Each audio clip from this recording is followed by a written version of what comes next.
بسم اللہ الرحمن الرحیم۔ آج ہم آپ کو نماز کس طرح ضبط نفس کی تربیت دیتی ہے اس کے بارے میں آپ کے ساتھ کچھ چیزیں شیئر کریں گے، اور انشاءاللہ اس کے بعد آپ کے دلوں میں نماز کی اہمیت جو ہے وہ اور اجاگر ہو جائے گی۔ ویسے تو نماز جو ہے وہ حکم ربانی ہے، اس پہ نماز 5 وقت کی پڑھنا ضروری ہے، لیکن یہ جو ہم آپ کے ساتھ شیئر کریں گے اس کے بعد انشاءاللہ آپ کے دل میں جذبہ پیدا ہوگا کہ آپ نماز جو ہے وہ بر وقت ادا کریں۔ پہلے آپ کے ساتھ یہ شیئر کیا گیا تھا کہ نماز کیسے تعمیر سیرت کا کام کرتی ہے، لیکن یہ جو ضبط نفس ہے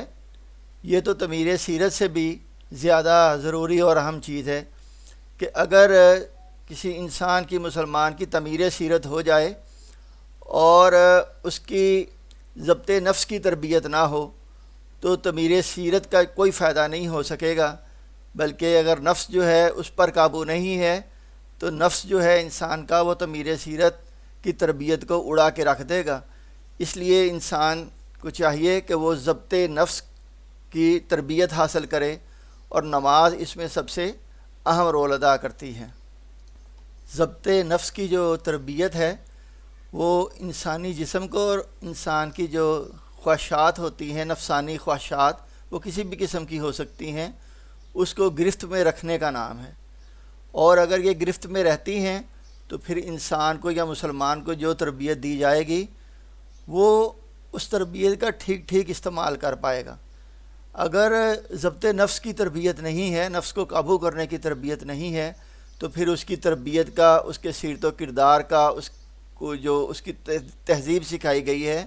یہ ساری کی ساری جو چیزیں ہیں یہ ٹھیک وہ اپنے فائدے کے لیے استعمال نہیں کر پائے گا۔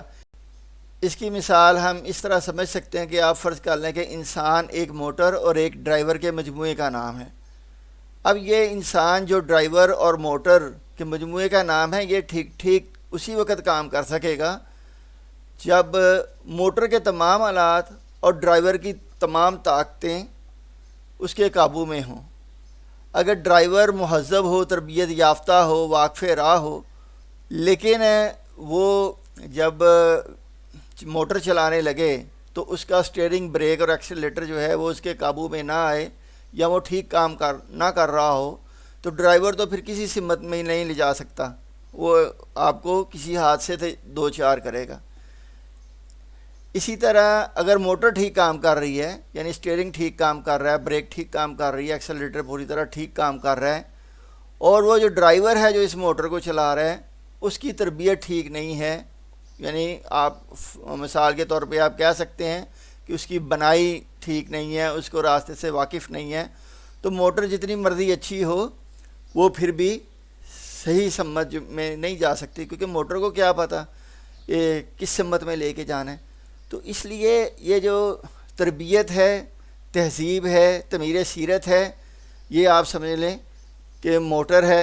اور جو ضبط نفس ہے وہ آپ سمجھ لیں کہ ڈرائیور ہے۔ یعنی موٹر جتنی مرضی آپ کے پاس اچھی ہو، جب تک اس کا ڈرائیور یعنی ضبط نفس ٹھیک نہیں ہوگا تو موٹر جو ہے وہ آپ کو کسی اچھی جگہ پہ نہیں لے کے جا سکتی، چاہے آپ کی موٹر جتنی ہی مرضی جدید کیوں نہ ہو، ہائیبرڈ کیوں نہ ہو، تو دونوں چیزوں کا ٹھیک ہونا ضروری ہے۔ تو اس سے ہمیں یہ سمجھ آئی کہ تعمیر سیرت، کردار، اخلاق، تربیت، یہ ساری چیزیں اپنی جگہ پہ ہونی چاہیے، لیکن اس کے ساتھ ساتھ ضبط نفس جو ہے وہ ایک ایسی چیز ہے کہ جو ان سب چیزوں کو ڈرائیو کرتا ہے۔ اس لیے ہم نے ضبط نفس کی تربیت لینی ہے،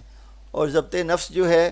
اس کی سب سے زیادہ اچھی تربیت جو ہے وہ نماز کرتی ہے اور روزہ کرتا ہے۔ اب اللہ تعالیٰ نے ضبط نفس کی تربیت کے لیے نماز کو قائم کرنے کا کہا ہے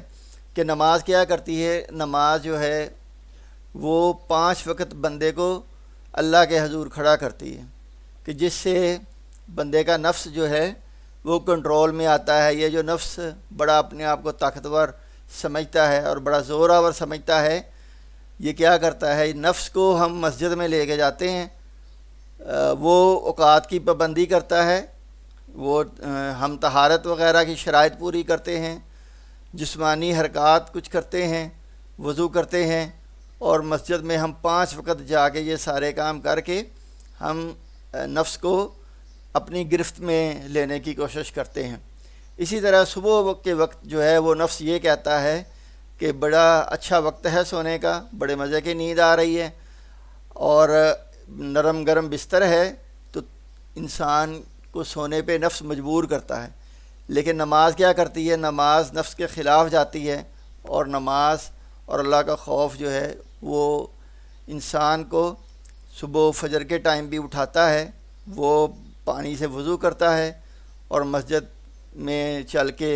جاتا ہے تاکہ نفس جو ہے اس کو اپنے قابو میں لایا جا سکے، اور پھر یہ سارا کام جو ہے دن میں جو ہے وہ انسان 5 دفعہ کرتا ہے۔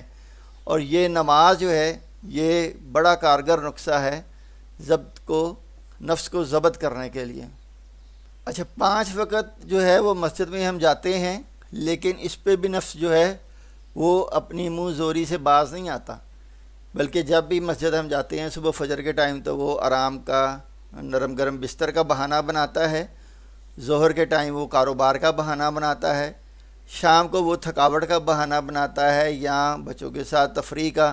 فیملی کے ساتھ ٹائم گزارنے کا، یا دوستوں کے ساتھ ٹائم گزارنے کا بہانہ بناتا ہے۔ اور اسی طرح سونے سے پہلے نماز عشاء جو ہم پڑھتے ہیں اس وقت بھی نفس کا کوئی نہ کوئی بہانہ ہوتا ہے۔ یعنی مسلسل ہم نفس کو قابو کرنے کے لیے ایک مشقت، ایک عمل کر رہے ہیں نماز کی صورت میں، اور نفس جو ہے وہ منہ زور گھوڑے کی طرح باہر نکل کے جاتا ہے۔ لیکن جو انسان جو ہے، مسلمان جو ہے، وہ 5 وقت کی نماز پڑھتا ہے، اپنے نفس پہ قابو پانے میں بہت زیادہ حد تک کامیاب ہو جاتا ہے۔ اور یہ جو ساری ہماری خواہشات ہیں، شہوات ہیں، پھر اسی کو دیکھتے ہوئے قرآن مجید کی سورہ مریم میں اللہ تعالیٰ فرماتے ہیں کہ پھر ان کے بعد ایسے ناخلف لوگ آئے جنہوں نے نماز کو ضائع کیا اور خواہشات کے پیچھے پڑ گئے، لہذا ان قریب وہ کج رہی روی میں مبتلا ہو جائیں گے۔ یعنی اگر کوئی بندہ نماز چھوڑتا ہے تو اس کا سیدھا مطلب یہ ہے کہ وہ ٹیڑھے رستوں کی طرف پھر بھٹکتا چلا جائے گا اور اس کا کوئی پرسان حال نہ ہوگا۔ اس لیے نماز کو اپنے وقت پہ پورے اہتمام کے ساتھ ادا کیجیے۔ نماز ہماری نہ صرف تعمیر سیرت کرتی ہے، اللہ کے ساتھ تعلق جوڑتی ہے، بلکہ سب سے اہم کام ضبط نفس کا کام وہ بھی ہم نماز سے ہی ہم کر سکتے ہیں۔ اللہ تعالیٰ سے دعا کرتے ہیں کہ اللہ تعالیٰ ہمیں باقاعدگی سے نماز پڑھنے کی اور نماز سے پورے کا پورا فائدہ اٹھانے کی توفیق عطا فرمائے۔ السلام علیکم۔